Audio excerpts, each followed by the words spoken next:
That's the backup live, and then this is the main one live, and then yeah, I'll introduce you.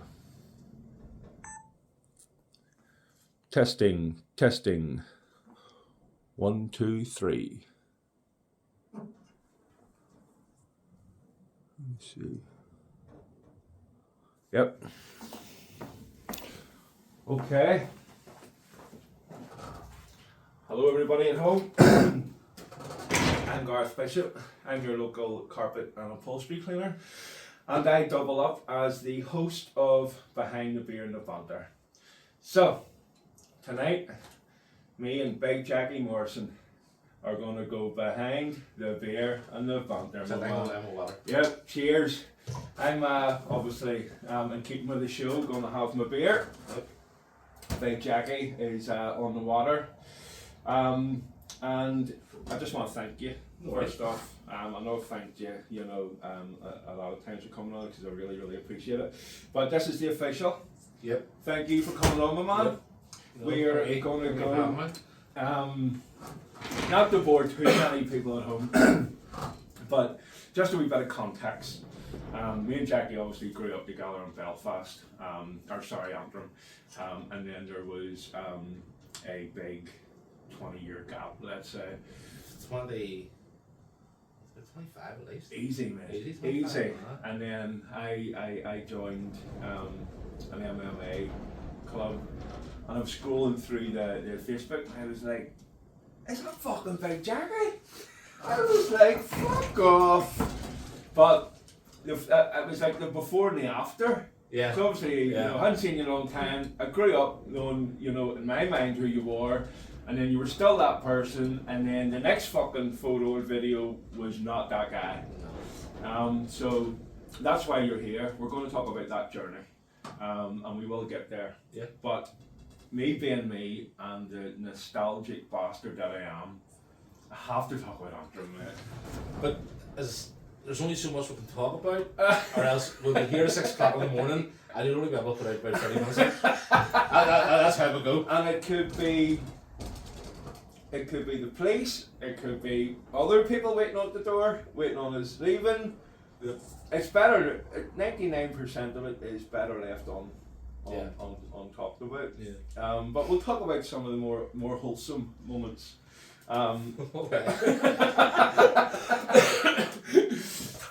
Here, I have a good one. You actually gave me my first black eye. You were upstairs in our house. Yeah. I was at a Christmas. I was Christmas? at Christmas time. So I think like everybody's parents around Christmas in the early 80s, they were spent fighting. Yeah. And then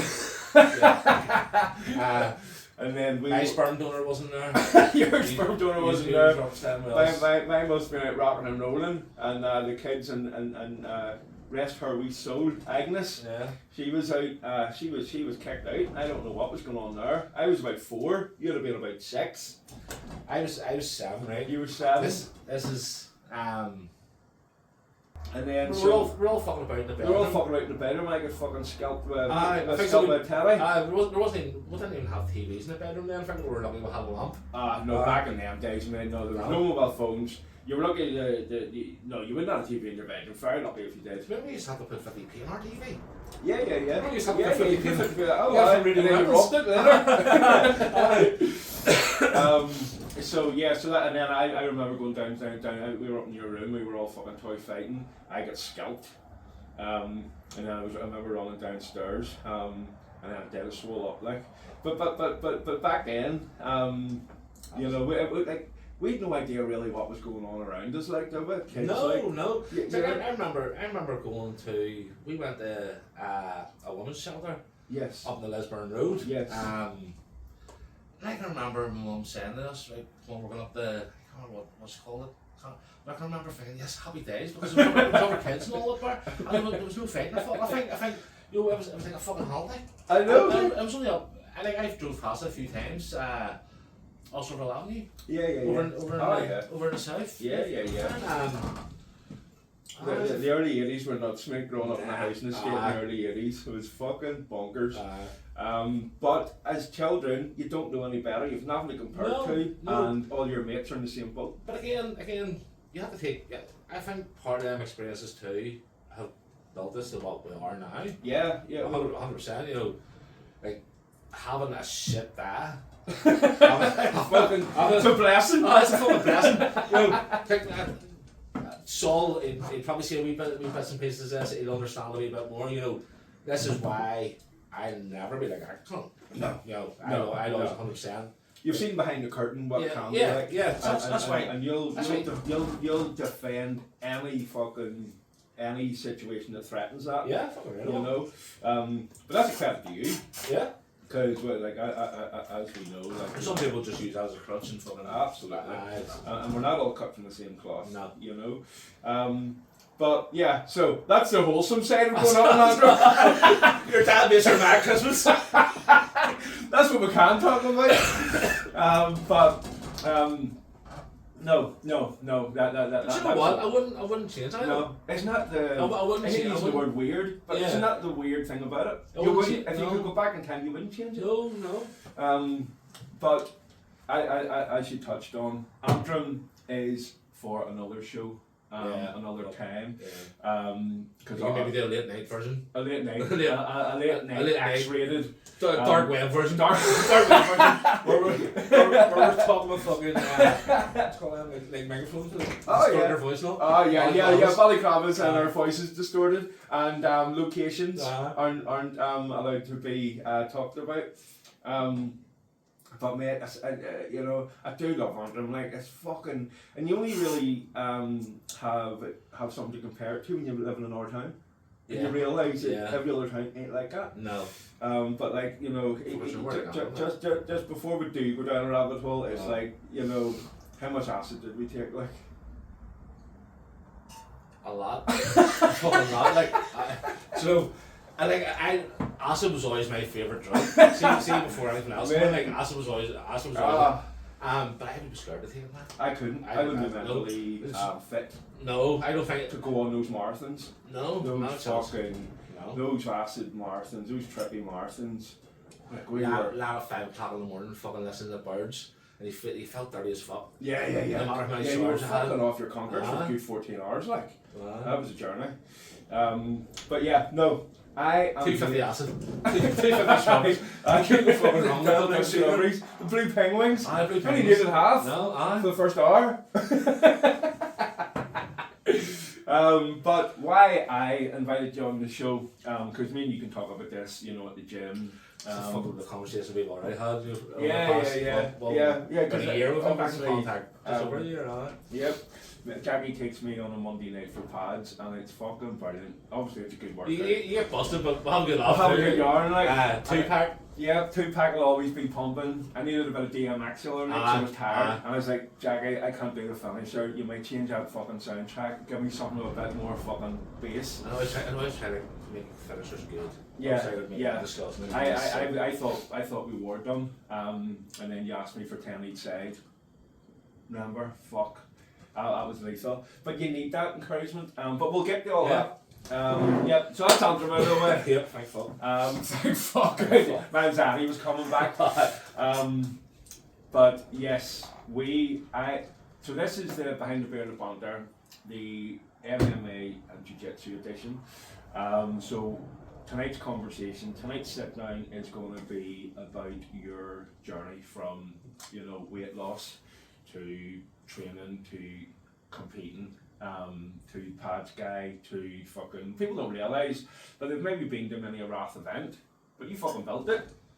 Yeah. And obviously continuing on to doing the cage door and all, like, you know, there's so, you know, so you're perfect. You are what I've been looking for the MMA edition, episodes, because you've got, what people don't understand, a wealth of knowledge, you know, behind the scenes of these events. Yeah, like people turn up the fence and all the lights and all the cage and all that, and think, fuck, happy days. Don't think about who done that. No, I don't understand it. There's been sometimes been there from fucking 7 o'clock the morning before.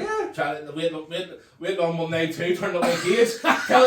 He tells me we're half free and wraps up fucking 8 o'clock again. That's what they're dealing with. That's what they're dealing with. You don't understand. I see whatever you think. See whatever like. I kept saying all off school, and he says, what will I tell my teacher? And well, you know what? To keep kids off for mental health days, tell them you're off for a life skills day. I took you so you could build a fucking kids. I didn't turn up at 8 o'clock. Just over a day off school for that. Brilliant. But here, you remember that. Oh, fuck as a kid, fuck me, you remember every single sneaky day you got off school. Like. But yeah, so we are going to start from. Okay, because everybody knows about Jackie. And then, okay, so when did you get to the stage where enough was enough and you started being Big Jackie that went to the gym or Big Jackie that, you know, works out? Jackie, when was enough enough? It was 2018, it was April the 19th, 2000. Holy shit. Right. I thought you might remember that date because it's a big pivot. It was like, people say to have a life-changing moment. I mean, this literally was. So I took Saul down the football pitch. I live in the Creed, you know where. So that football pitch, Jordy's Best, where he played, blah blah blah. So I took him down, me and him. He was only 1.5 at the time. I mean, say after about 5 minutes, I was fucked. I couldn't even breathe. I just looked at him, and he wanted to keep playing, and I couldn't. Literally. I literally. You were gassed. I was gassed. You know, if I had sat down for 10 minutes, I would have been alright. Yeah. But it was just like, I need to do something. I need to do something. Now there was a gym around the corner from us, Flex. Yeah. Known for bodybuilders and all that there, and I'd heard fucking all these scary stories about people fucking injecting steroids and all. I don't know, I don't give a fuck. I'm just gonna go to it. Yeah. But what do I care? Man, I knew nothing. I knew nothing about gyms, nothing about nutrition. Fuck all. So I went and stood on a treadmill in the corner for about 2 weeks, just watching people. Yes. Before we go out. So then, sort of. People see you turn up every day and they start to talk to you. So you start to learn wee bits and pieces then. But as even though I was saying then, so even though I started took up an interest in fasting and learned a bit about that. And so I was type 2 diabetic, I was 25.5 stone, type 2 diabetic, heavy smoker. I was on Osmotec, whatever it was on. Yeah. I was on it. It's a type 2 diabetes drug. Stop it. I threw out fucking thousands of pounds worth of that stuff. Sort of fun. Or I know. I'm not joking, because I kept getting off the doctors and we fucked it all out. Just remember clearing out during lockdown. But I had started doing 16-hour fast, 24-hour fast, and I was going to a diabetes clinic. I went to a diabetes clinic and it was in the August. And he said I had lost like 2.5 stone from one visit to the next. The next, and how you doing this? I made I'm fasting. Yeah. And a couple of calories down this a day, and say, oh, you're doing this wrong. This isn't healthy. Blah blah blah. You go, well, do you know what? I lost 2.5. I came out feeling deflated after it. Yeah. Like, what the fuck? I thought I was going to go in and get praised. Yeah. You've done well. It's working. Stick at that. No, so I remember going home and I was fucking raging about it. That was on the Wednesday. On the Friday morning, I got a phone call from the doctor up in the diabetes clinic. Yeah. He says, Jackie, your bloods will come back. He says, your bloods are pre-diabetic. He says, your bloods are just borderline diabetic. Fucking well. Come off your medication. You know what I mean? Right? Yeah. So then, that was 2019. That was August 2019. It says, right, we want you to come in every 2 months. We're going to check our bloods. We won't just keep an eye on your bloods. Bring you off of medicine. Just keep going with your diet and exercise. So then it was the day we went into lockdown. The day we went into lockdown was the last time I was in the GPs, right? Yes. So I went up to the GPs and it says, right, your bloods have been clear. You're now well below the diabetic stage. Wow. That's you discharged from diabetes clinic. But that day we went into lockdown, they closed the gyms and all, and fuck, what am I gonna do? Stay at home, fucking sit in the house? Go back to square one? Go back to square one, yeah. All the hard work you put in. See, that's what people don't realise. This COVID shit had a lot to answer to. I have different views of it. I loved it. But at that moment in time... At that moment in time, I was you were a bit thinking, worried? what am I gonna do? What the fuck am I gonna do then? It was Because you Big kind guy, of depended on the big gym. guy, one of the personal trainers, you would know him, Bradley Dodds. Yeah. Does the grappling down stuff, right? Oh, did he work up our too? Yes, he was in PK and Flex. So I good. was going to him. He says all you need to do is keep your calories down and walk. Yeah. Body weight squats. Just walk. You know, the price of fucking equipment, like I think it was like $4.50 a kilo for plates. Like $4.50 a kilo for like dumbbell. Or, Yeah. They're charging you at the fucking kilo. Wow. Pardon me. The ground. I couldn't afford any equipment or anything. No. Then a couple of people gave me wee bits and pieces, but I was out walking every day. So I took the dogs out in the People morning. underestimate walking. They think because it's not high tempo, high pace, fucking blah blah blah. But you get into a good routine with just walking, the weight will fly off you. It's really underestimated. I actually, so I was going out and walking the dogs in the morning, coming back, having my lunch, and then out for a walk again. And I was just out walking for hours and hours every day during lockdown. First lockdown, remember the weather and all, it was fucking brilliant. Yeah, fuck, I people love walking- it. people Barbecues and fucking hot tubs, mate. You can walk down the middle of the crowd, right, and that's in the car. It was fucking brilliant. I loved it. So then I just kept at it. That kept it. Then whenever the gyms opened back up again, just happy days back into the gym. But it was just like, I'm not really enjoying this, but I need to keep going. So, but I know where you're going with it now, but I don't want to overlook how important it was playing with Saul that day. yeah, fuck. You know what I mean? That always is. You know, I've said this to you before. People are out there trying to earn money and for cars and houses and whatever. Man, I'm trying to earn time. Yeah. Time's the Quality real. Time's the real fucking thing. Yeah, time's the real currency. Yeah. Especially when kids are. Especially when you have a child so young and you're that bit older, you know. So I knew I had to do something. I knew I had to change. So I started. But you did. I did. Do you know what I mean? That's the important thing as well, and for the right reason, like. But then I got the job in the gym. I thought, fuck, it's brilliant. I'll be able to train every day. I'll have a key to the gym, go wherever I want. See if I work somewhere. That's when it's different. Yeah. It's different. You're sitting looking down the gym all day, especially if it's cold. Like it was like this. It was just a tin hut. Yeah. Right. So see in the winter, you're in there. I used to go around saying to you about the guy Martin, the driving instructor. So I used to go around training every morning, and he got used to me being there at 5 o'clock in the morning. Yes. So he used to come in, so I used to keep. Fuck, can't do it. I can't stop now. I used to go around and just sit there on my own, let him train. You open up for him? I open up for him. Got you. And see if I got wet feet. I'd ruin my fucking day. Yes. And there was one. I was seeing my work. I used to, and there was one day I forgot to bring trainers and socks, and it was just like, so it started putting me off training, and my dad started going back to shit, and it was fucking. But it was another challenge. I was sitting in the gym one day, and I knew the way it was going back on. You fucking knew the way it was going back on, and I can't go back to this. What the fuck am I gonna do? And it was a guy, DJ Dave Rawson. Do you know him? Does over 30s nights. Yes. He's the guy who came up with all this. Yeah. So you knew him back then? I knew him. Right, okay. Yeah. So he coined the over 30s fucking partying thing? See in Flex, one minute you'll be talking to the police officer, Yeah. next minute you'll be talking to A gangster? You know. So you met all sorts of people, and as I said, Yeah. you see somebody coming in work clothes, what do you do? Because it's always handy to know somebody in work clothes. Absolutely. Always handy. So he comes and says, this is my second session of the day, and what are we doing? He says, I was down the Castlereagh Road there hitting pads with an MMA guy. Very good. That's me, right? Is that the seed planting, remember? He fucked me. That, yeah. So, what's Fancy that that. like to me? Because I'd watched people doing it before in the gym, and they fucking looks actually alright. So he gave me his number, it was Arno. I was going to say that. So it was Arno. This was coming up to Christmas. And I messaged Arno, I'll come start with you in January, mate. Blah, blah, blah. Yes, dead on, no worries. Give me a shout in the new year and we'll get sorted. And I was sitting on the Sunday, the week before Christmas, and I'm not going to be a January cunt. Not going to be a January cunt. So he messaged me, have you anything at all before? And he messaged back saying, yes, I'm in the morning. I keep looking at the message. I'm in Monday the 19th at 10 a.m. That's December.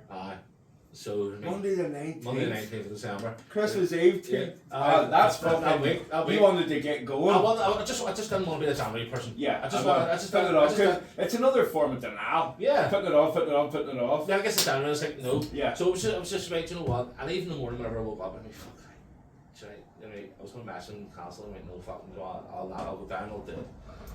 So I went down, and it was just like, he made me video my first session. Yeah.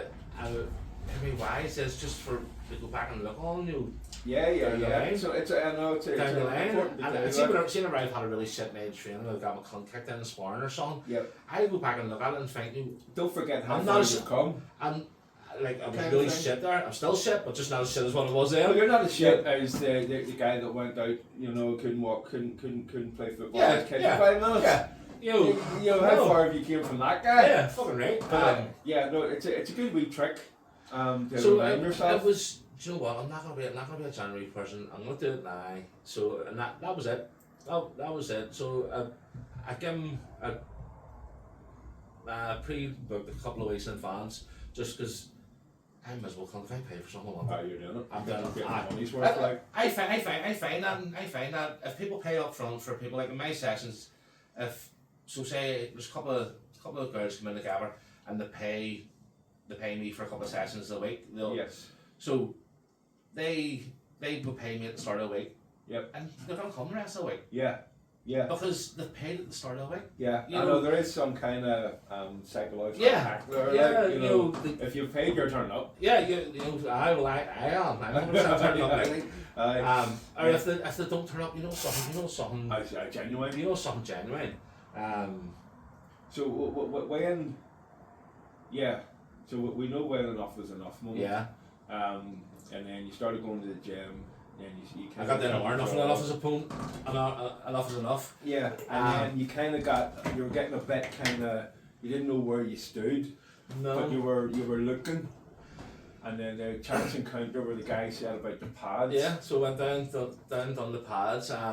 You done the pads with Arno? Yeah, so I've done the pads So with you Arno. went down and started. You started straight off of pads. I started straight off with pads, Down. just to see what it was like.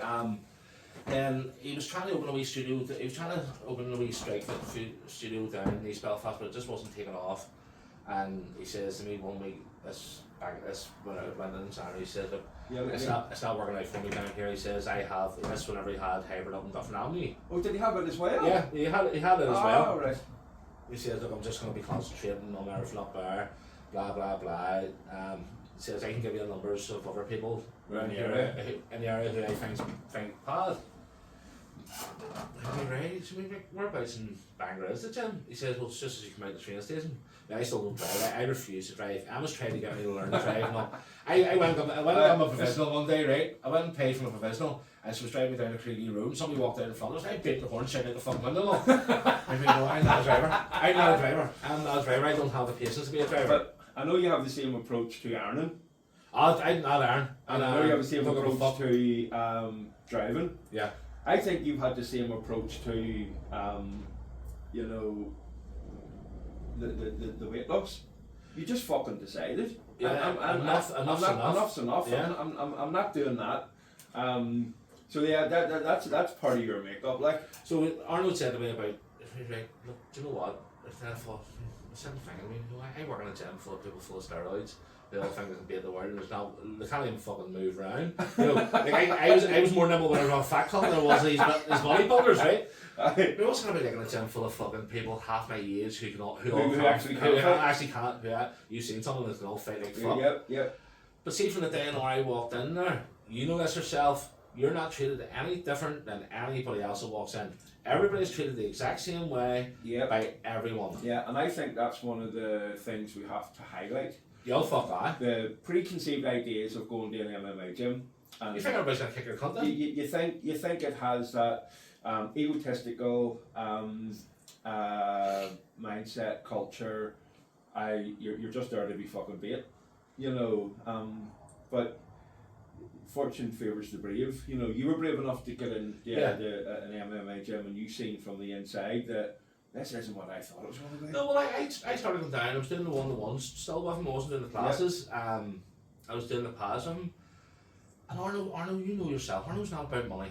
No. You know, he says to me, Jack, he says, look, I think you'd benefit better from going into the pads classes. He says, you know, I think you'd enjoy them more in the classes. You're like, Yeah.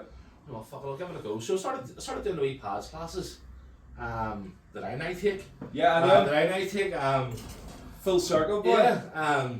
So I started doing the pads classes on a Saturday morning, and then I was coming out and no-gi was on. Then I was sitting, like Muay Thai was on. Yes. So on a Saturday morning, I used to do pads, no-gi, then Muay Thai. Class. All that was like 4 hours. That was my good Saturday? that was my fucking can't think of anything better. But then I realised that this big guy, homie, big Jacob, and he was No-gi? no-gi, and he was on top of me, and I could see the sweat rolling down his nose, right? And he just there. Oh! That was me. That was No me. more That was no-gi. me. I think I lasted about 15 minutes. Right? Yeah.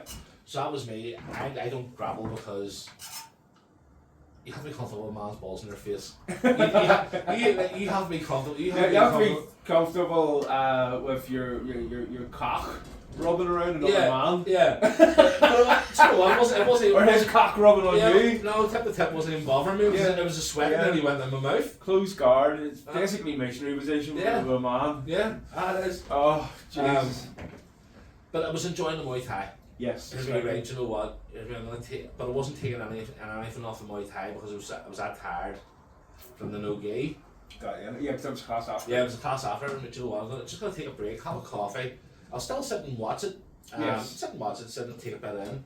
Then I'll do the Muay Thai. So I find that I enjoyed the striking.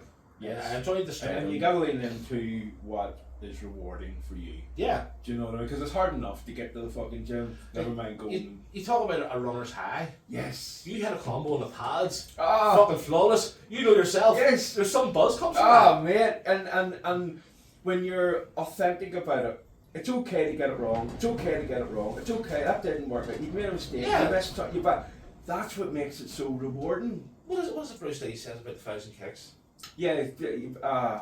Yeah, get your phone out, Google it, because that's a cracker. I was speaking to 192 the other week on the wee show like this, and there was a cracker quote, and fuck, I couldn't recall it, and I should have just got my phone out for the audience and let them hear, because I do love when these wee quotes come up. 1,000 kicks quotes. It's better to be a master. I fear not the man who practiced 10,000 kicks once, but I fear the man who practiced one kick 10,000 times. Yeah, beautiful. You just practice 10,000 kicks, but I fear it was whipped. You know, so you just have to keep doing it over and over and over and over again. Again, who was I talking to on one of the shows? Was it 192? And I was like, having a healthy attitude towards not getting it right, making a mistake, failing. Yeah. Yeah. It's part of the process. Yeah. It's what makes it so rewarding. When me and you the other night fucking hit that how many combo? The switch with the add-on and switch the with the add-on and flow and the flow. And it's one word, but it's like maybe a 10 I step think combo. I think sort of the 1 to 4 with a switch. Yeah. 1 to 4 right up with the add-on. Yeah. It's like it's over 100 strings. Yeah, in a minute. 2 Yeah, minutes. yeah, whatever in it takes 3 to go minutes, for- yeah. It's fucking around. Yeah. And it's so fucking rewarding. That buzz that you get when you know, because I hit the pads correctly. Yeah. Because I can't hit them without you. No. You can't do it without me. Yeah. And we're just ba ba ba ba ba ba ba ba, and it's like holy fuck. I mean that's the thing too. I found the right first held pads and fuck. This is weird because I've been striking them for so long. I've never held them. But the first time. See, now I love. I know you love I it. love You have to pads. love it. I really enjoy padding people. And I think the point I was trying to make, you can't do that many fucking combos in a 3 minute round. And get them all perfect. And get them all perfect straight off the bat. It's a process. Yeah. And failing, getting it wrong is all part of that process. And I believe if anything comes out of our wee show tonight, is that people have to have a healthy attitude towards Failing. Yeah. Because you know what, you're gonna fail in life. Over and over and over again. Yep. But you have to get back up. You have to fucking go again. You have to To try learn again. from Well, you have to learn from it. If you don't learn from your mistakes, they're fucking wasting on you. They're wasting on you. Like, not to go back down the night, but I believe that I made all my mistakes, so as my kids don't have to. Absolutely. You know. Yeah. You can't. It's like you have to make mistakes. You have to, or you can't guide your kids. No, you can't. You can't guide your children. No, you can't. If you haven't made the mistakes in a healthy way as well. Yeah. But you just and again, you have to be a wee bit courageous in life. You had to be courageous to go into a fucking MMA club and you knew you were overweight, you knew you were unfit, you knew you over were 40, overweight. over fucking 40. Yeah. Even the age thing alone. Yeah. To go in But and there's not one of them. There's not one of them that's ever treated me any different. I know. It is. There's like Dominic Rhodes. Dominic Rhodes is dick. Yes. It is dick. Yes. But he's a nice dick. Yeah. He tortures me. He fucking tortures me. But I have a lot of respect for that wee fella. I know. And the words of oyster, he's a bright future. See the way he comes back. Yeah. He is gonna fucking make Take moves. over. I know he has a bit of a cake addiction at the moment. Ah. See him from being off train. I know he's got a bit of a cake addiction. So he'll be back in Well, August. nose is not a space cake. It No, can't be alright. he'll be back in August. So I say, I can't believe you come back fat and kick your fucking. You know what? It's not like I'm going down there and I'm sparring all these kids and beating them all. They're all knocking my fucking. I know, You know, and that's. No, well, not every time, like. No, but ultimately, It's not legal for if someone's somebody. not getting the better of you at the gym, you're not learning anything. No. If you're going into the gym and you're dominating every night, every week, every month, every year, it's like you're not learning anything. There's going to come a point where you're going to be screwed. Yeah. Because everybody around you will be like, It's a constant learning curve. yeah, You know, everybody around you will be like, that bastard's fucking, blah blah blah me every night, and it's fucking. Everybody around you will be like, right, I need to learn how to counter this, defend that, blah blah blah. So it's like iron sharpens iron. Yeah. And that is the reality of it. You don't even when the boys are competing. Like we watched them all the other night in their Shark Tank. Yeah. Fuck about it. There's some talent down that club. There is. There is. And for Arnold, they only have it open a year and a half from he started down. Yeah.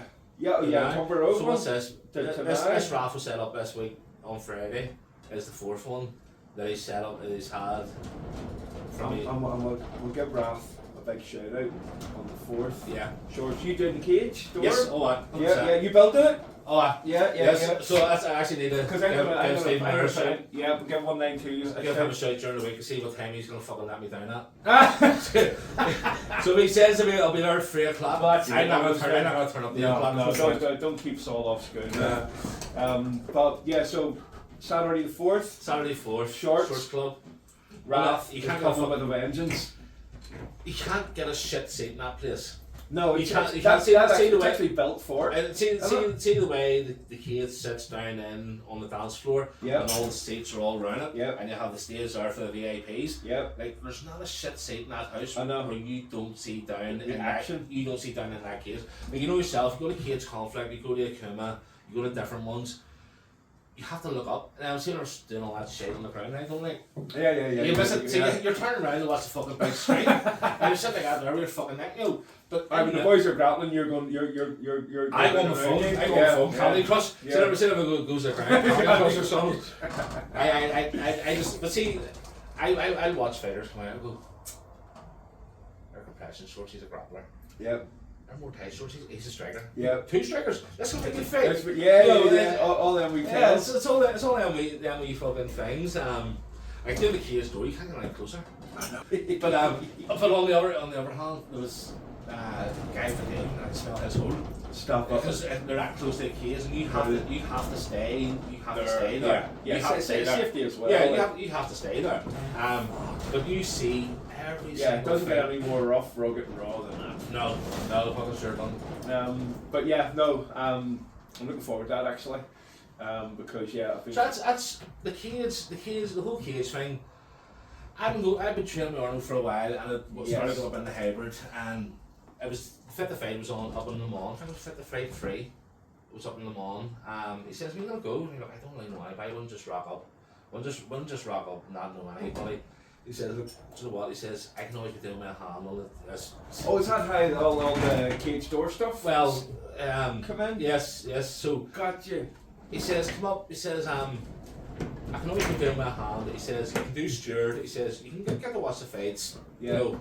Yeah. So, I'm up early anyway, so I was up, me and him were up early, and he says, right, the guys are coming to build the cage soon. He says, would you be able to give them a hand? And this was back this a couple of years ago now. This 2023. 2020. About 3 years ago.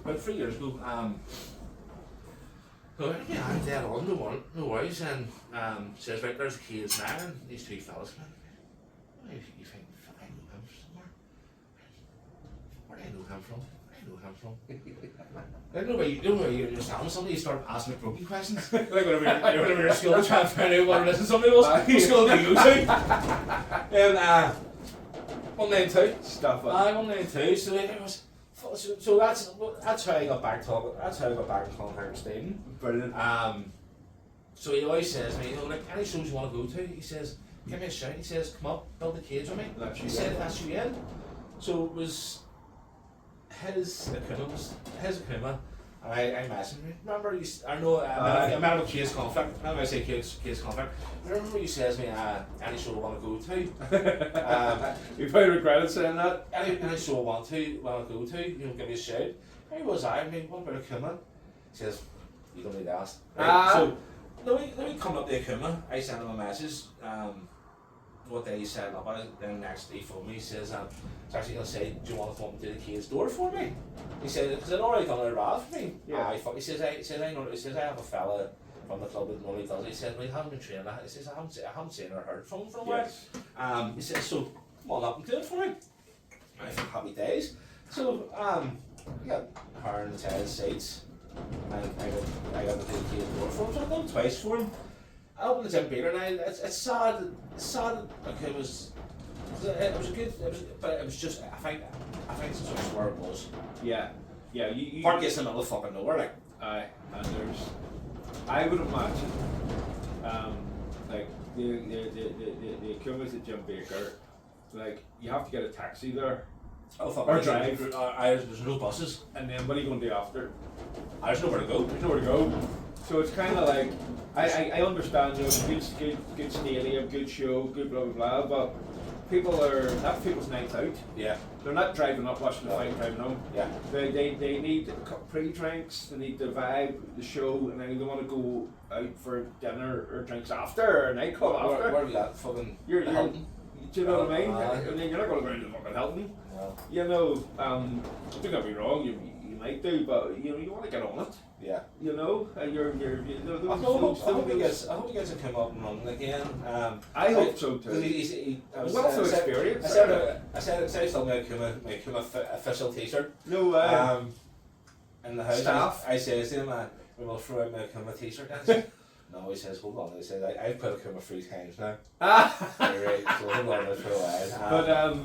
But just for people at home, you should watch the episode of 192. You know, we'll go into more detail about you know, the history of Akuma. He's put on some blinders. Yeah, he has. Some he absolute blinders. Starting out in the fucking Leeds and that one. It would be a shame that he didn't continue. Yeah. He just, because I think he just needs to make a few wee changes, and he'll be back in the glory days again. Because you know what, there's that many fighters in this country now. Like I never had any understanding of the MMA world until I sort of got into it, and like you watch like kids like Max. Yeah. Max will take 3 fights in a night if he could. Yeah. You know, that's just a sort of he just has that mentality that matched with his skill acquisition. Yeah. He's just always learning. Yeah. And he can put it together, and he's got the right attitude. Now Max is a wee dick too. He's a wee mouthpiece, but I love him a bit. I swear I love him a bit.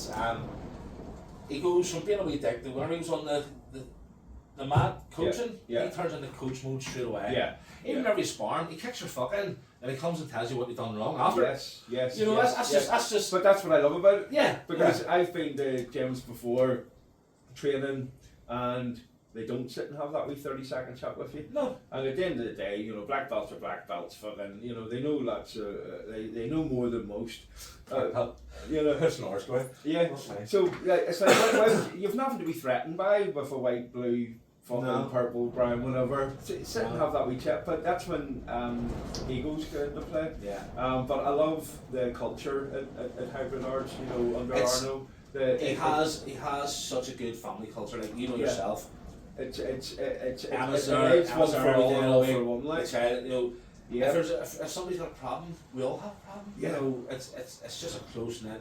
it That's is. whenever I started going up the hybrid and Dufferin Avenue, and I seen the difference between flags. The way all the PTs in there were like fucking drug dealers, and they're all about to stab each other. They're all competing for business. You went up in there, so you came from a toxic environment up in an environment where It's wholesome. everybody is there for you. Yep. Friendly, helpful. There's no toxic, no nothing. No. And it actually put me off working on flags. I couldn't do it anymore. Couldn't go back to that. I couldn't go back to it anymore. So I got the weight down. Arno says, I have given you all the skills you need.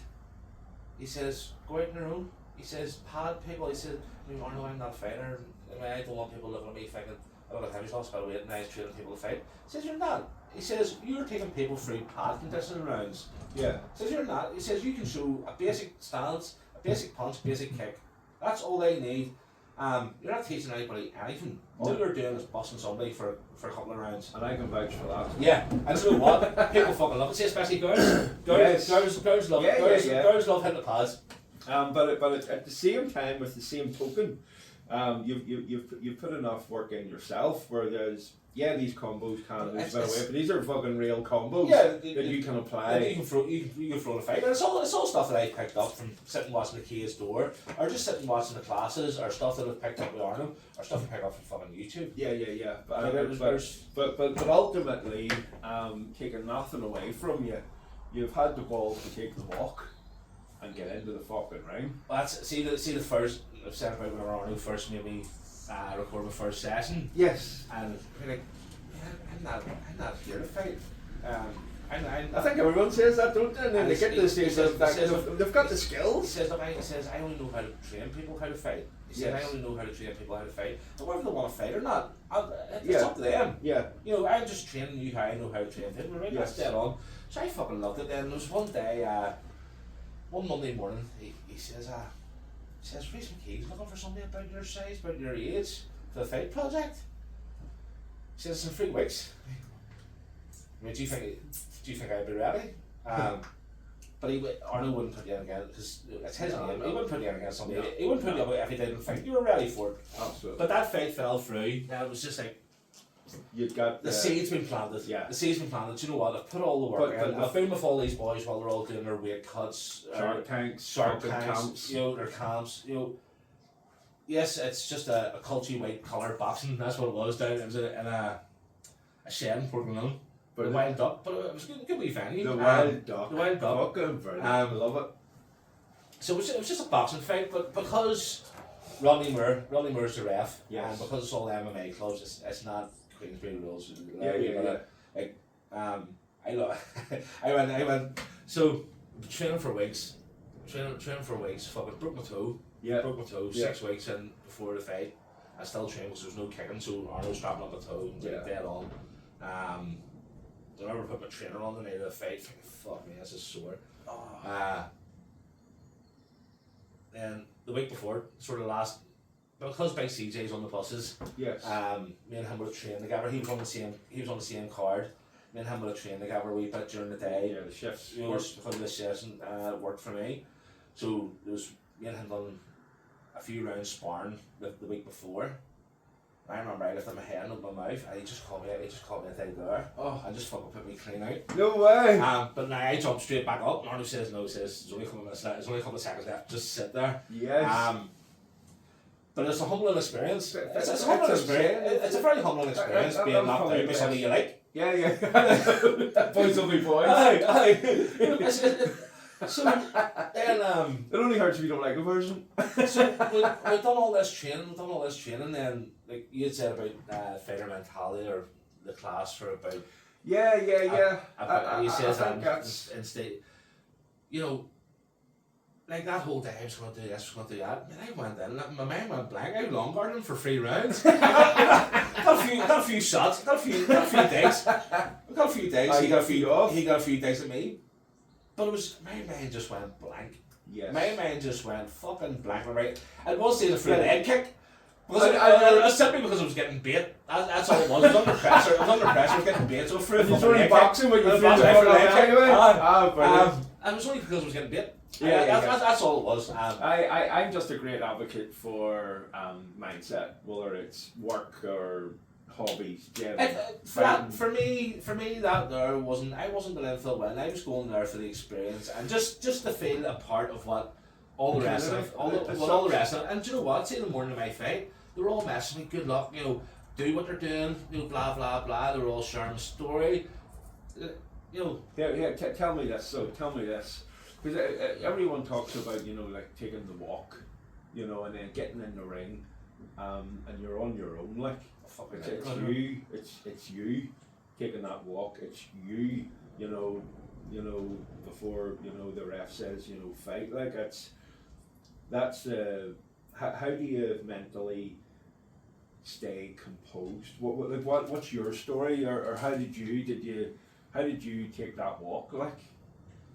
Because you think about it, you know you're fighting for weeks. Yeah. There's loads of opportunities to quit. Oh fuck it. Make excuses. I broke my toe. That could have been your route. I had a kidney stone. As well. Wow. I had a 5 mm kidney stone, right? And like whenever a kidney stone leaves you, that's where the main pain comes from. The rest of it's uncomfortable. Got you. Well, mine's a stubborn cunt and it just stayed stuck on. Stop it. Just at one corner of it, and it wouldn't let go. So I trained with a kidney stone and a broken toe. And see the week coming up, that fight on me. Fuck, I get the cold. Stop. I get the cold. Maybe I shouldn't fight. No, it's then. It's the week. Whenever your fight poster comes out, it's like, fuck, this is real now. Yes. But then you forget about it. Then it's your fight week, and everything's done, and you're waiting. And it's that week. I found that week probably the hardest of the whole lot. That week dragged. What were you telling yourself? Or were you just saying, I've already committed, I've decided I'm doing it? Saul was going. He was going to watch me. Yes. He was going to watch me. And you were was going to watch me. I had people going to watch me, and it was, I can't let these people down. Got you. I can't let these people down. You know, like it wasn't the first time I got a cunt knocked in. Yes. It was the first time people had paid to come and watch me get a cunt knocked in. You know, see that there's people had a new. I can't see people had a new. There'd been a fucking queue. Probably were fucking busy. Brilliant. Yes, but so you kind of felt I had to do it. Yeah, you were committed. I had to do it, and I got bit. But as you said the other week, you seen that picture. It was a friend that I was took it. Yes. After the fight. It's so living up. After the fight was over, I went over. I couldn't talk to anybody again. But again, that's why I think that these independent, you know, kind of MMA clubs and stuff like jiu-jitsu, whatever. There's always a lot of emphasis put on, you know, skill acquisition, striking, fighting, defending, counter, blah blah blah. There's no emphasis put on, you know, like mindset, as in emotion, as in failure, as in loss. I think because you were probably sitting there forgetting about the man that couldn't fucking play football with his kid for 2 minutes. Yeah, so whenever I went over to everybody was blocked and they were all, you done well and blah blah blah. It was just like, Saul, come on, you and me. So I took him and me and him went and stood over on the other side just away from him. I just needed, that's all I wanted was him with me. Yes. Just on the other side away from people. And I know I wasn't being rude. No. It was just I needed that time to decompress. Absolutely. Like it took me like 3 days to come down. I basically right came down. I fucking so you wasn't. Emma had booked us. I'm not gonna mention it because they're cunts. No, it's Cargarine Retreat. And it's a beautiful thing. It's not their fault. They can't control that. Right? So it's a beautiful fucking hot tub thing, and it sits out and you're overlooking Scotland, Rathlin Island, Cargarine Road Bridge. You can see everything on a beautiful day. Yes. So middle of July, we rocks up after the fight. it was on the Tuesday after the fight was on the Saturday, I hadn't slept or fuck all. We wraps up, gets the ball money, it's fucking pissing now. Stop it. So we're out in this fucking hot tub. In the rain? Mate, mist and rain. No in the middle of July. So we couldn't see fucking 3 foot in front of us. We had all this beautiful view that the Glens and couldn't see football. Nothing, not a fucking thing, right? So that was. So then I went in, we lay down, Warrior was on TV, fuck what's this? But I fell asleep and that was me, I crashed. But it was like a big come down. Yeah. A big come down. Yeah. You know, because you go from that big massive adrenaline rush To. well, I was lucky. My adrenaline didn't dump for a couple of days, whereas some people are unlucky and their adrenaline dumps whenever they get to the cage. Before the fight. Yeah, before the fight. Yeah. You know, and I've seen it happen. And doing the cage door, I've seen it in their eyes. You see they're done before. Yeah. There's been a few fights and I thought he shouldn't be going back in for an hour ring. And they go back in for the hour ring, and you know they don't want to be there. Yes. And you see, for me personally, that's the bit I love to explore. It's like that guy, just like you, they've faced that dump, and it's like, what do they tell themselves to get fucking going? To get fucking. I was alright. Mine dumped whenever I was in a fucking hot tub. In a hot tub. About to make love to your sweet woman. I fucking slept the next day. You'll know what this is like. You've kids, right? Yes. You get a night away. You actually need 2 nights away. Because the first night away you're sleeping. You're fucking done. Because it's like whenever we get in the car and whenever you've no kids in the car and it's like.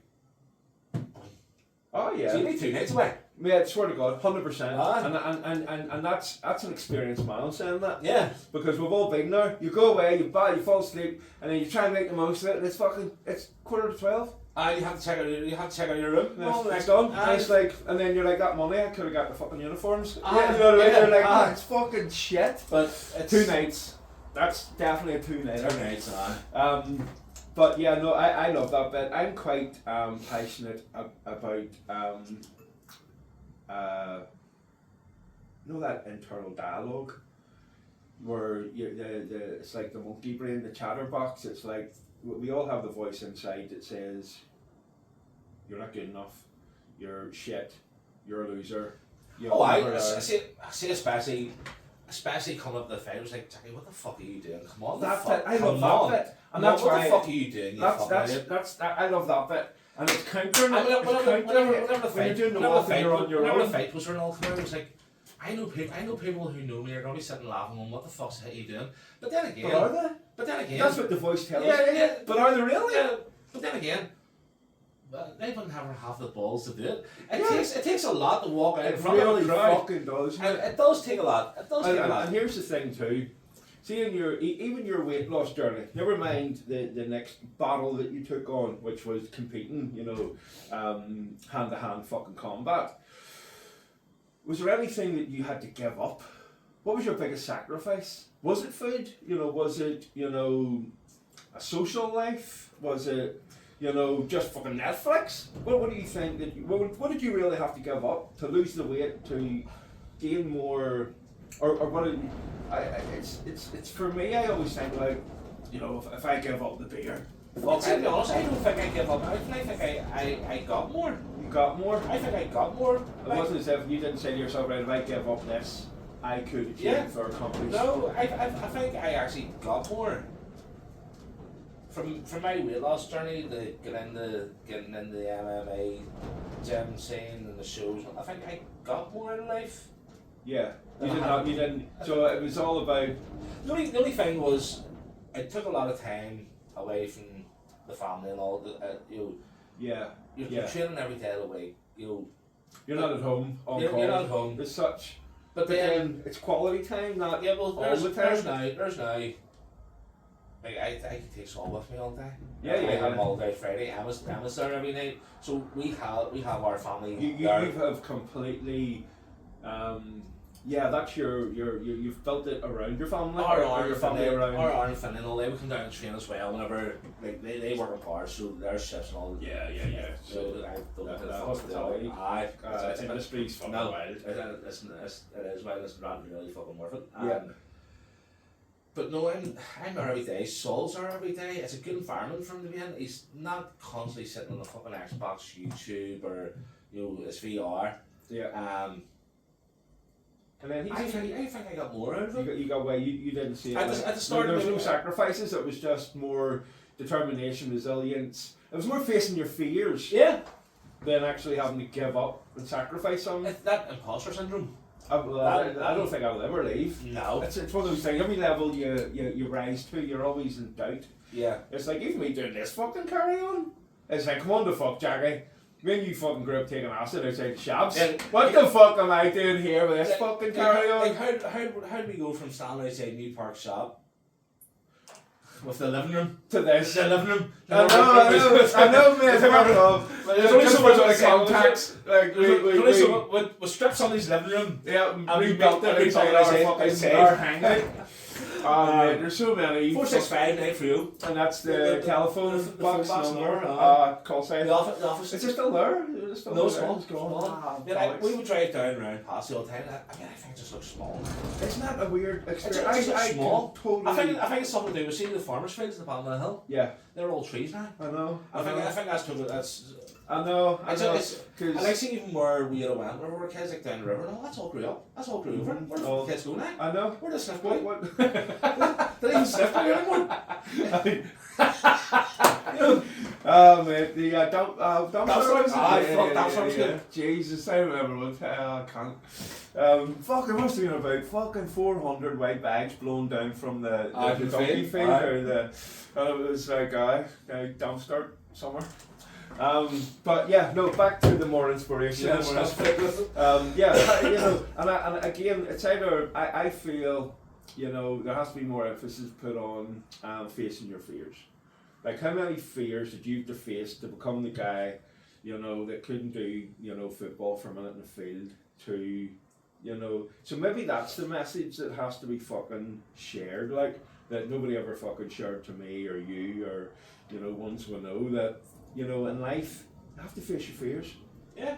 Do you know what I mean? You can't always live in avoidance. No. And it doesn't matter how much. You can't run away from your problems. You can't run away forever. You have to turn and face them at some point. You have to turn, and I think, that's a credit to you.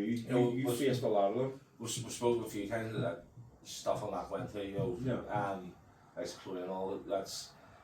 But it's things like that there. Everybody has a turning point in their life. Yeah. Everybody has. And some people have that turning point and they don't know it's a turning point. Yeah. And they just keep going. Just keep going, and if there's another thing to come out of this wee show, it's like, you have to accept the turning point if you really want to break the cycle. Do you know what I mean? And that's the stuff that I've wrestled with in my own life. And thank God it did. But I found a lot of wisdom in going to the library and getting books out on psychology or autobiographies or personal development or just trying to find a role model in someone. But that was pre-mobile phones, pre-YouTube, pre-podcast, pre-fucking. Because back in the day there was no MMA clubs in every town at the bottom of the street. What did we have, Landon? We had whatever. Double dip strawberries with soap. 5 days with nothing wrong. We had a boxing club we couldn't go to because we were prods. There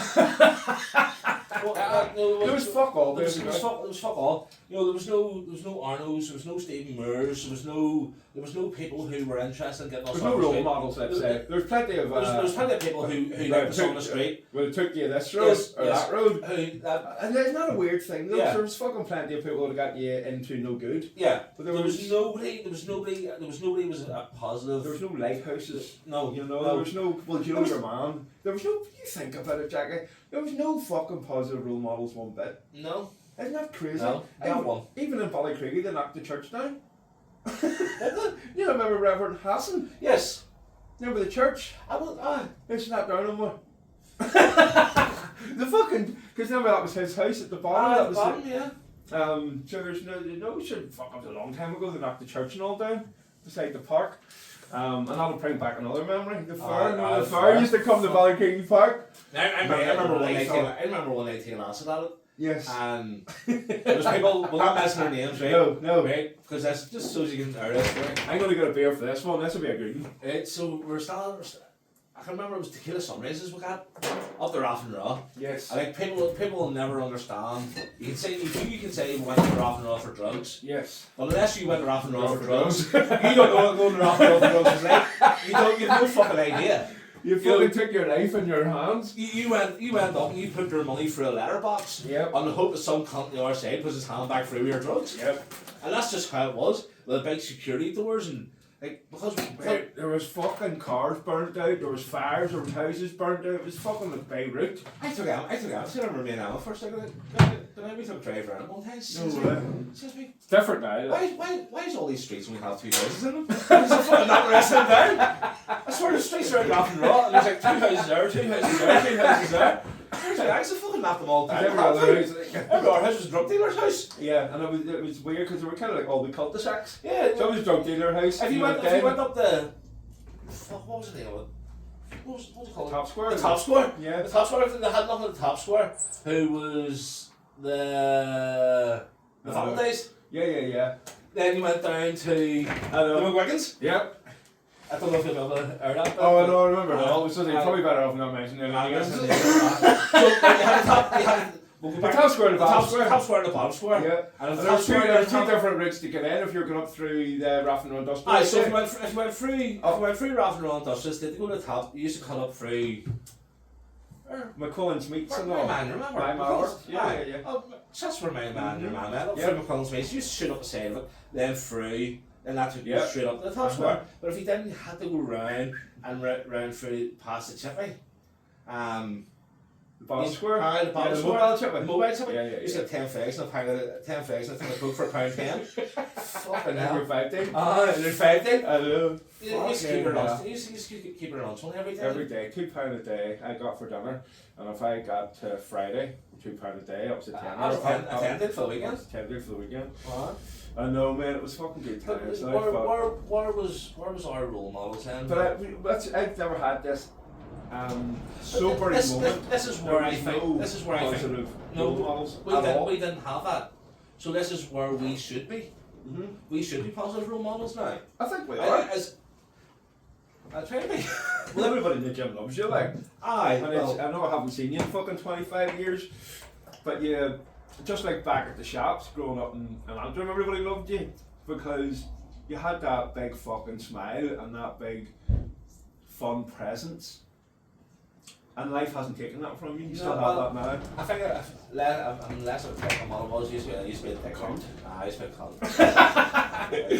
But you were still fucking so lovable, and you were still like Jackie. I was still funny. You were funny cunt. You're a funny cunt now. But you had your moments. But you always had that fucking glint in your eye. And every time we all met at the shops, it was all just. I've lost that glint for a long time. Well, it's nice. I lost it for a long time.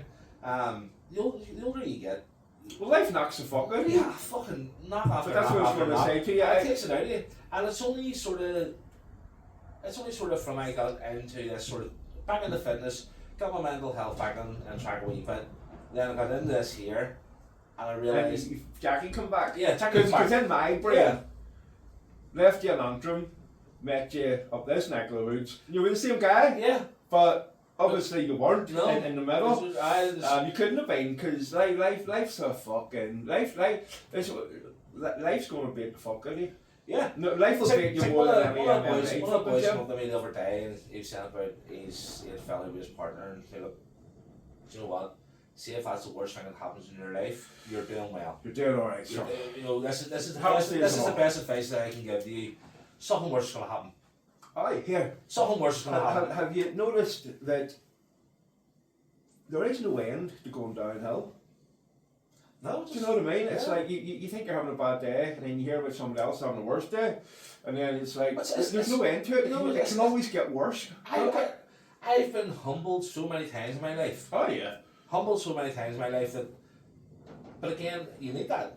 You need that, or else you'll never change. You'll never learn. You'll never progress. Again, it's almost like not almost like it's factually like because I've experienced it.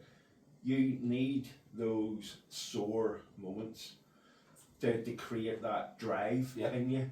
It's like I've never met anybody with insane drive that it came from some rewarding message in a book. No, it came from hardship. It's like there's no better life lessons in life than a broken heart, a fucking hungry fucking tummy, and an empty wallet. Yeah. See, when you reach those moments in life when you're like, I'm fucking skint, I'm fucking heartbroken. You're sitting a couple of weeks before Christmas with kids, and you don't know if you can afford Christmas or not. Yeah. See, moments it like gets to a point of that, and you go, it's almost like peace. That's never happening again. That'll never happen again. That's never happening again. Yeah. I am telling you now that that's a point where that is not going to happen again. It's you've got your enough's enough moments.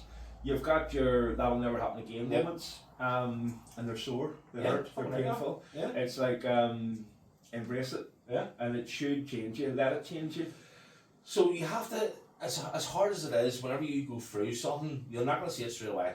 No. You're not going to see it straight away, but you're learning a lesson from that. Yeah. You're learning something fucking big from that. And again, it has to be, what would you say? It has to be sore. It has to hurt. The more it hurts, the more you you let it hurt too, the more you don't learn. The more of a turning point it'll be for you. So again, there has to be a healthy message placed upon. You're not getting through life where it's all pleasurable, love, joy, happiness, and gratitude.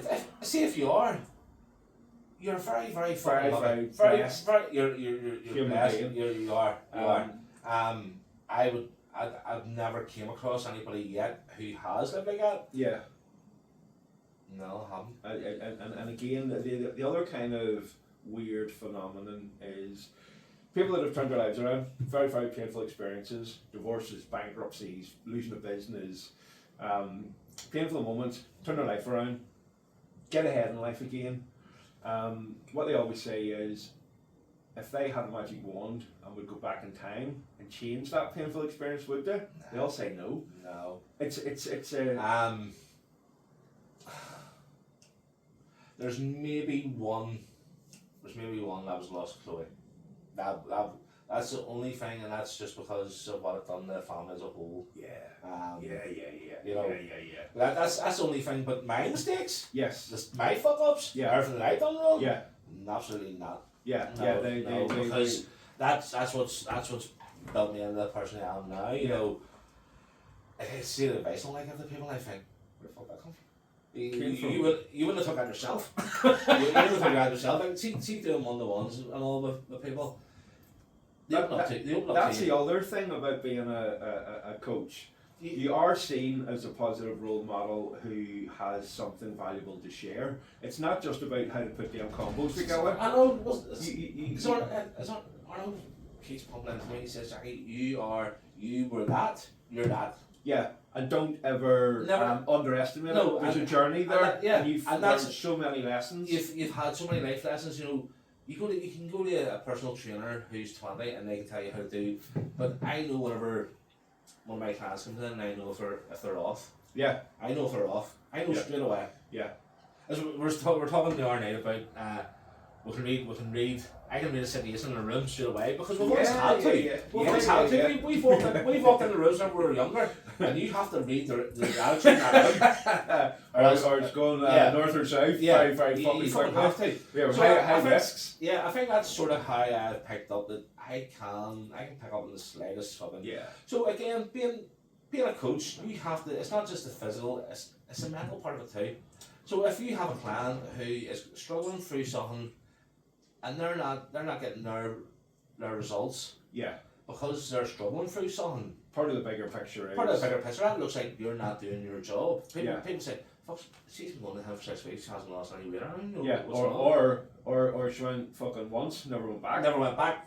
Again, it's a reflection on the service you're providing. Yeah, well, I like the thing as much as between the S&C and the pads, I've learned enough tricks to make some people sick. You know, like, yeah. But instead of high intensity workouts that people fucking come back for, they love them. They do. They love them. It's a yeah. Yeah. And do you know what? Some of my clients are brilliant. I wouldn't have somebody. I wouldn't have a client if I couldn't spend time on them. That £20 for that hour isn't fucking worth it. No. It's not worth it. No. It's not worth it. It's not worth it. I'd rather fucking go in to have coffee. To spend an hour with somebody that doesn't want to be there, doesn't want to work. It's not enjoyable for anybody. No, it's not. It's not. You know what I mean? So all my clients at the minute, they'll now some of them I should get fucking cars allowance for. I'm not joking. I'm not joking. Some of them I should get cars allowance for, but they're brilliant. But yeah, but you're training boys, you know, that are competing, you know, next week. And then you're training, you know, a mum of four that just lives an hour away from the kids. just needs. And then you're training fucking 45-year-old hobbyists. Yeah. Do you know what I mean? Like, so I think too, I've been lucky because I was saying, well, some of the parents in the kids' classes are coming to me. Yes. And it's all because I got to sit and talking to them, you know. I know. We talk about networking, you know. It's just, whenever I started doing one, I was like, you've always wanted to try this, but you know what, we'll come and we'll I touched on it, you know, earlier there. I think it's your personality as well. It's like, you know, you do just have that big friendly fucking presence about you, like, because there's not a lot of people that, especially in a MMA club, there's a lot of egos, there's a lot of this, a lot of that. It's like, I think people are comfortable coming to you for to look silly, to sweat, to you know women are like don't want to sweat and all. I sweat because I know you can sweat. But you give them that comfortableness to go and sweat, you know, or to go and make mistakes, or go and look stupid, and that's a fucking credit to you as well. But again, you know, you can put someone through their paces if they're competing next week. Yeah. You know, or I can take somebody for a bit of weight loss, or anything. It's all stuff that, as I said, Arno says to me, I've given you the tools, why aren't you using them? Yeah. You know, I've showed, like, you know. But again, see whenever Arno put me on it, he sort of changed my dad, and you have to weigh everything. You have to weigh everything. People, so you say to people, you're tracking your calories. I am. No, you're not. I know you're fucking not. You're on your face. But I put in my 12-ounce steak, right? But what weight was it when you cooked it? Mm-hmm. What do you mean, what weight was it? I got from the butcher's 12-ounce. But that's not a 12-ounce steak. It's completely different. If you're not tracking calories properly, you're not tracking calories. No. You asked Emma. Now, I weighed fucking everything. Yeah, did you get obsessive about it? I did get obsessive about it. And even whenever I got down to, like, I looked ill at one point. I lost that much weight. Yeah, there is. And I was constantly on the scales, and it was starting to get a wee bit unhealthy. Yeah. And I was tracking every workout. Everything had to be tracked. Everything had to be logged. And if I wasn't logging it, it wasn't happening. Yeah. If I went over my calories, but then, like, you can have a fucking brilliant week's training. Yeah. Everything that on point. And you weigh yourself the weekend, you went up 2 pounds, and it fucking ruined your weight. Yeah, your mood. So now I go by how I feel, and you know. Yeah, you can't. It's not like I'm gonna be fighting again or anything. My fighting days are over. That was a midlife crisis. I had one where it went to 3 rounds, and I had the other one. So with a clash of heads or something. I was in the Galcorn. I was again Reese McKee's showing the Galcorn fight project. It's anybody with a bit of, no matter what it is. There's no weight class, no. It's just I look like a fighting tour for them. Yeah. Like, there's no. It's just them two same. I fuck it. That's simply what it is. That's simply what it is. So you're always guaranteed a fight on the fight project, right? But I was lying in bed the other night last Sunday night. I was flicking through Chaos, just waiting to come up. MMA, looking at an MMA bout against an experienced grappler in his 40s for a novice debut. Looking somebody who either was striking experience or grappling experience, just somebody somebody in their 40s. It's just looking at out. Yeah. It's just looking to walk. Yeah.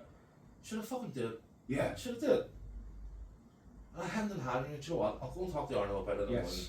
I mean, it's not till November. It gives me a chance to do, like, up against the wall, I can sort of hold myself up. Defend takedown. I can do wee bits and pieces just from what I've, but whenever it comes to technical shit, Yeah. I'm lost, right? So come in and says to one the next morning, he bursts out laughing. He says, I told Dave Farrell about this yesterday. He says, that's Andy Chapman, because that's a black belt. No. That's a black belt from Team Rhino. He says he's an MMA coach, but he's a BJJ coach, but he coaches MMA fighters, but he wants the experience in MMA fight, so he can coach his fighters. Totally. That's what a good coach do.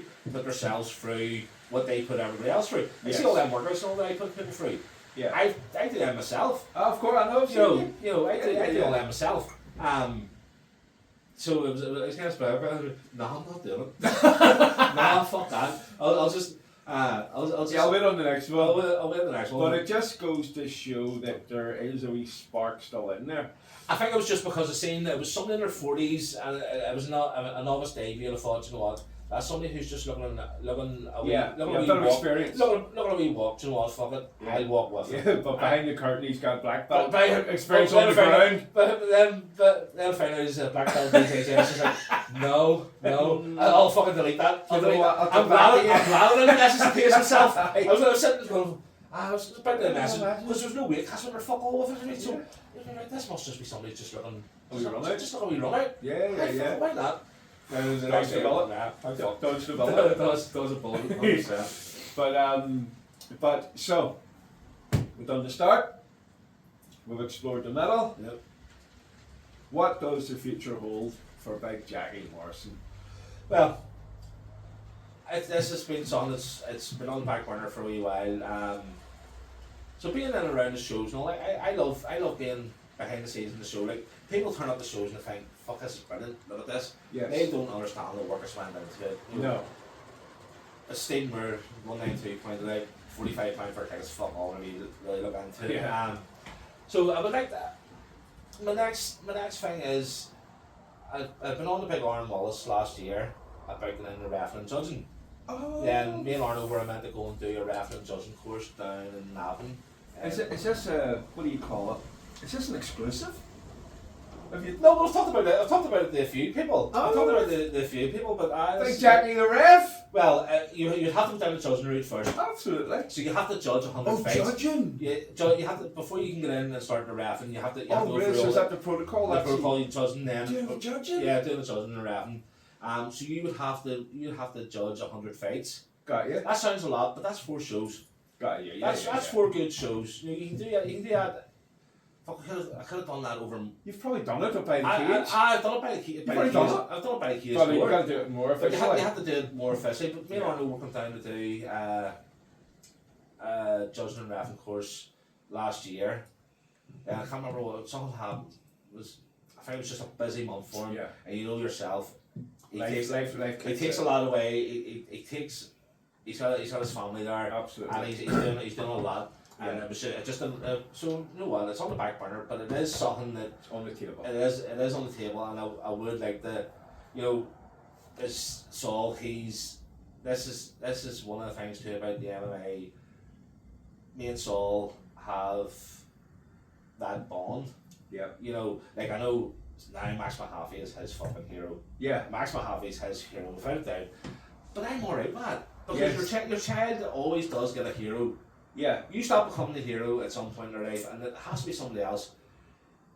And I'm glad it's him. Yeah, it's the positive role model thing that we were talking about that we never had. Yes, that we didn't have. He's now got one. Yeah, he now has one. He's a fucking club full of them. Yeah, and you've seen him. Like they all train him. Yeah. He's 9, but he doesn't look like an ordinary 9-year-old. He's bumped up in the teens classes. Yeah, and he's just. So he loves it. He loves it.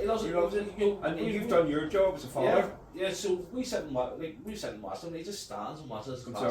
Observes. So yeah, and he's learning. How said the other night there, he's watching, but he's learning. Yeah. So he wants to fight, but the junior league MMA, they're quite strict. Which they have to be quite strict. Of course. So because of his age, he would need to fight somebody about 11 or 12. Ooh. Then they're talking about mental maturity there. Yeah. There's a 11, 12, is that high school? Maybe P7, he's P5. Yeah. Yeah, no. So Well, hopefully we'll get him. We'll get him out. That's all he wants. All he wants to do is compete. Yeah. That's all he wants to do is compete, and show that he, that Skill acquisition. Putting. But here's a child who goes into school and hasn't even told anybody does MMA. Stop that. No, he hasn't even told anybody in school he does it. Really? No, Why? doesn't tell anybody. Why not? Which is good. Which is good. It means he's humble. He's not running about school. I do. Oh yeah. He just does. Yeah. He just doesn't. He doesn't, because you've got him into it so young. It's just what he does. Yeah. You know what I mean? It's just part of his It's life. just part of his life. It's like, I don't go into a club and fucking tell people I clean carpet. No. It's just. So I think there's Friday. I was busy all day Friday. You're gonna have to contend. Can I come with you? Yeah. No So bother. he wants to spend the whole day. So he'll go down to the Colonels and see Max, Yes. Carson and Jake, and he'll get his fry, or he'll go in the Jillian next door in the Barbers, and she's a wee dog sitting. He Yeah. fucked off the other day for an hour. No way. He was in Jillian's next door, sitting petting her dog in the Barbers. You know, Brilliant. but he loves it. He loves being around it. He'll come up and he'll Because sit. it is a lifestyle. It is a lifestyle. It is a lifestyle. It is, and it's not a lifestyle for everybody. No. You know, not No. everybody can Stick to the diet. stick to the diet, the the lack, injuries. lack of social life. You know. Stick to the injuries. You know, And the injuries the injuries, like, are a nightmare. yeah. And they can put you back to, sure, I might as well go out for a few pints, I'm injured. Yeah. And then that can just take you into another lifestyle. That's where there's been a few people who've been injured and they've kept coming in. They've sat at the class. Yeah. And they've just sat Keeps you in in the the class. zone. It keeps you in the zone. It keeps you in, around. It keeps you away from The vices of the life. vices. The Yeah. temptations of Yeah. life. Which will never leave you, but you can distance yourself from them as Yeah, much as that's- humanly possible. Yeah. So you genuine ambitions to go down the reffing route To stay in the MMA scene and growing and learning, yeah. because you've yeah, so you're all over it. Yeah. You build it, you fucking cage it, you fucking train it, you do it, you fucking Yeah. so. But that's yeah, that's another. But again, too, sometimes I think, what the fuck do you actually know? But it's all stuff that I've picked up. This raft will be, so 4 rafts, free, free 50 fights, 2 50 fights. Artemis 2 the Akumas, Akumas, the rafts. the rafts. You know, I've worked. Well, look around you. Who's done that? Yeah. Well, I that's what I you know. I know all the cuts teams. I know the medics, the doctors, and see The fighters, the fact that- coaches, yeah, the the fact that clubs. the MMA world here and over here is so small. Whenever you go to a show, you know everybody backstage, Yeah, and everybody knows each other. yeah. You know, and they are all a friendly, lovely bunch of people. I know. And they It's- are all it's insane genuinely to nice. think. Yeah, it's the thing that people who can go in there and snap your neck are Or running around the town acting a cunt, yeah, snapping necks, yeah. but they're not. They're not. It's weird. Yeah. Whereas, oh Jesus. But no, it's like there's you couldn't rate that, you know, we hadn't seen for easy 25 years Yeah. to turn around one day or standing in the MMA gym saying it, like, I know. It's social media. It's maturing. You know, it's living in different towns. You so know, once you move out now, you see how dirty this is. Yeah. You see. And it's like, you know, there was no other platforms for us to meet. No. You know, because there's no social media, no mobile phones, there's no fucking MMA clubs, there's fuck all. No. Every now and again, there's one or two always just bail out the Antrim. It's just fucking the madness, just too much. It's just too much and leave. You know, and then, you know, yeah, we ended up through not avoiding our responsibilities in life, through facing our fears in life, through letting different peer groups in our life go, through pursuing new peer groups in life. Yeah. We ended up crossing paths again in a fucking completely different space in life. And thank fuck we did, man. Yeah. Because, you know, at the end of the day, you know, home's always home, our roots are always our roots. And I wouldn't change it. A part of me, my heart will always be Always. Always. Always. You never forget your first love. Never forget And you your know first what? love. As fucked up as it was. Yeah, I forgot to ask you, how's Michael doing? Michael. Your first love? Going around the fucking number. Still gay? Aye, still gay. He's still grappling? Yeah, still gay, still grappling. No, like, everything. Your first fucking, I know, your first birthday, your first fucking. It was run around the estate, fucking Halloween, and yeah, you know. it was. We did have some good times, but then it all got Everything fucked up. got everybody. It all got fucked up. It all got fucked up. It all just went wrong. Yeah, a lot of people in jail. Yeah, a lot of people in jail. A lot of people dead. You know, but I think I hate to say it. That's maybe because of our upbringing, but that's life. Yeah, it's fucking. It's not all sunshine and rainbows. And we just had a few grenades through and if it is, you're either very lucky or autism. you're fucking denial. You're in denial. Full denial. Yeah. But it's a weird thing, mate. But I've so many fucking good, nostalgic, rewarding memories with Outram. I love it. Like I would never move back. No fucking not a chance. And the only thing I think about Outram now is the airport. No, well, equally the road out of it's nice. So the road out of it's very fucking good. Or the taxi out of it's fucking good. We would drive around the old time. You down like a mile house. It's just like looks so small. Even the shops look so small. And the layout within the shops. shop. Bag of speed I left in the fucking still there. I know. What about fucking speeding? Remember the wee kid that found fucking thousands of pounds over speed? We yeah. She just moved in. He just handed at the pinners. Fuck's sake. I give him 20 quid. Jesus. I give him 20 quid. I give him a hang. Took it off him. There's so many wee tales like that. That's a different show. Different show, mate. Different show. But yeah. So, is there anything we haven't covered in your inspirational journey? We've done the moment where enough was enough. We've done. Right, well, I'm gonna have to say this bit, and this has to be put in. Yeah. I couldn't have done it all without my wife Emma. Yeah. I couldn't. 100%. I couldn't. As much as you've heard the way I wind her up and. That's just me being a dick. That's just me being a dick. I like everybody. 100%. But I could not have done any of it without her. Like she, even through all the tough times we had, she has always been my 100% solid.